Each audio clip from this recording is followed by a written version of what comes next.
হালালভাবে একটি নারীকে স্পর্শ করতে 28 থেকে 30 বছর ব্যয় করে আপনাকে প্রতিষ্ঠিত হতে হবে।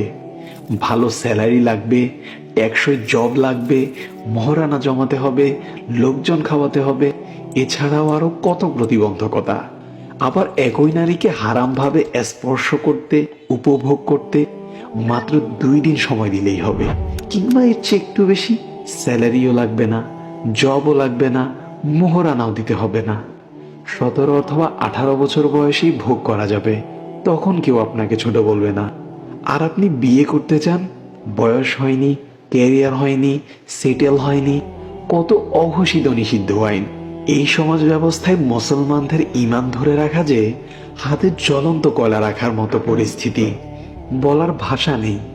এই পরিবার, এই সমাজ, এই রাষ্ট্র, এই শিক্ষা ব্যবস্থা সবই আমাদের জাহান্নামের দিকে ঠেলে দিচ্ছে।